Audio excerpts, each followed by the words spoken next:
Hello everyone, welcome back to my innovate channel. আশা করি আপনারা সবাই ভালো আছেন। তো আজকে আমি আবার একটি নতুন ইনোভেটিভ রেসিপি নিয়ে এসেছি।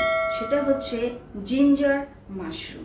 কীভাবে আমরা জিঞ্জার মাশরুম বানাবো সেটা আজকে আমি আপনাদেরকে তুলে ধরবো। তো চলুন আমার কিচেনে আমরা শুরু করি কিভাবে আমরা জিঞ্জার মাশরুম বানাই। তো জিঞ্জার মাশরুম বানানোর জন্য আমি ফার্স্ট অফ অল নিয়েছি মাশরুম আমি ভালো করে ধুয়ে নিয়েছি। ধুয়ে নেবার পরে একটি পরিষ্কার কাপড় দিয়ে মাশরুমগুলোকে কিন্তু মুছে নিতে হবে যাতে ময়েশ্চার না থেকে যায় মাশরুমে। তারপরে আমি নিয়েছি পেঁয়াজ কেটে নিয়েছি, ক্যাপসিকাম কেটে নিয়েছি এবং জিঞ্জার খুব ভালো করে গ্রেট করে নিয়েছি। যেহেতু এটা জিঞ্জার মাশরুম হবে তাই আমি বেশ ভালো পরিমাণে জিঞ্জার নিয়ে নিয়েছি। তারপরে যেটা আমি করেছি সেটা হচ্ছে এখানে দেখতে পাবেন আমি টমেটো, শুকনো লঙ্কা এবং পেঁয়াজ সিদ্ধ করে নিয়েছি।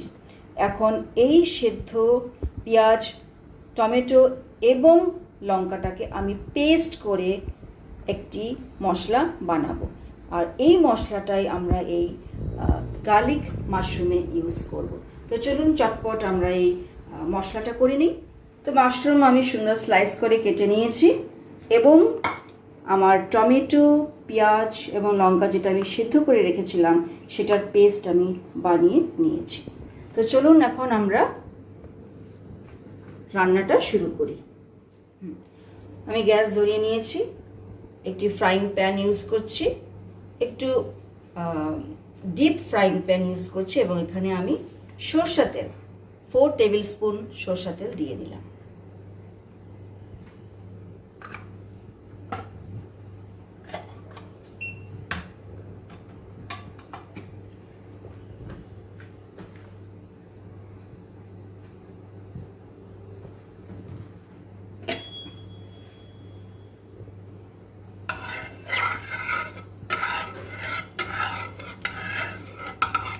তেল গরম হয়ে গেলে আমি দিয়ে দেব প্রথমে আমার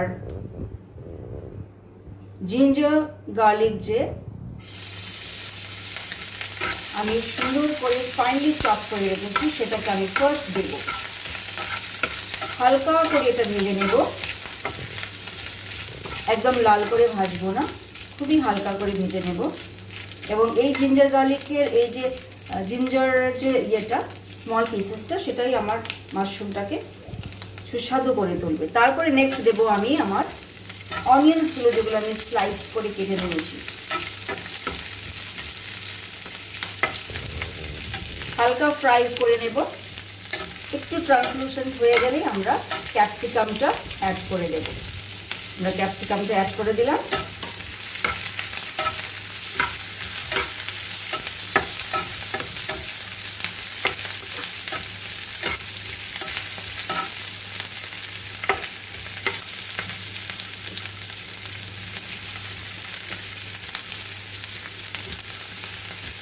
এক মিনিটের মতো নাড়াচাড়া করে আমি আমার সেই পেস্টটা এখানে দিয়ে দেব।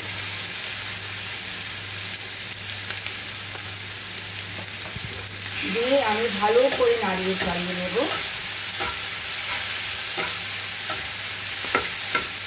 আমি এখন সল্ট অ্যাড করব না, আমি সল্ট অ্যাড করবো একদম লাস্টে।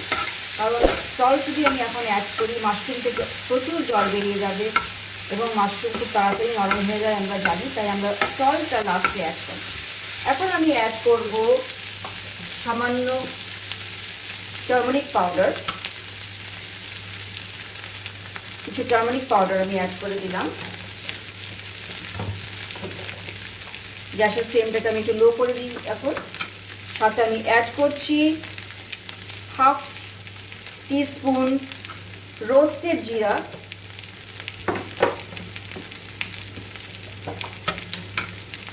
এবং হাফ টিস্পুন রোস্টেড কোরিয়ান্ডার। আমি শুকনো কড়াইয়ে জিরে এবং ধনেটাকে ভেজে নিয়েছিলাম এবং আমি ভেজে সেটাকে আমি আমার কৌটোতে রেখে দিই। সবগুলোর সাথে মশলা তেলের সাথে আমরা সেটা ফ্রাই করে নেব।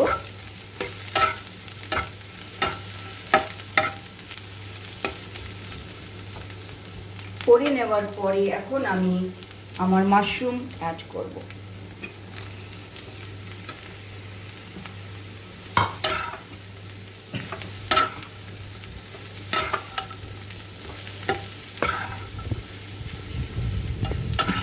মাশরুম অ্যাড করার পরে আমি লো ফ্লেমে 3 থেকে 4 মিনিটের জন্য ঢেকে দেব।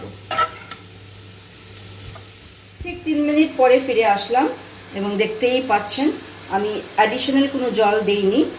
যে জলটা মাশরুম থেকে বেরিয়েছে সেটা দিয়েই আমার সম্পূর্ণ মাশরুমটা কুক হয়ে গেছে এবং আমি এইখানে এখন অল্প একটু নুন দিয়ে দিয়েছি। তো আমার মাশরুম হয়ে গেছে, খুব কম স্প্যান অফ টাইমে আমার মাশরুম কুক হয়ে গেছে। এখন আমরা সার্ভ করে নিচ্ছি। আমার জিঞ্জার মাশরুম রেডি হয়ে গেছে, আমি সার্ভ করে নিয়েছি।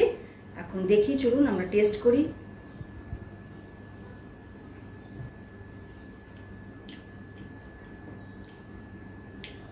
খুবই সুন্দর হয়েছে খেতে। মানে যে মশলাটা আমি বানিয়েছি, টমেটো এবং পেঁয়াজ লঙ্কা যে পেস্টটা করেছি, সেই পেস্টটা এই জিঞ্জার মাশরুমকে আরও সুস্বাদু করে তুলেছে। আমরা তো গার্লিক মাশরুম প্রায়ই খাই, কিন্তু জিঞ্জার মাশরুমটা কিন্তু অসাধারণ। আপনারা ট্রাই করতে পারেন। তো আপনাদের যদি এই ভিডিওটা ভালো লাগে, আপনারা প্লিজ লাইক করুন, শেয়ার করুন এবং সাবস্ক্রাইব করুন। Thank you for watching my channel. Have a wonderful day.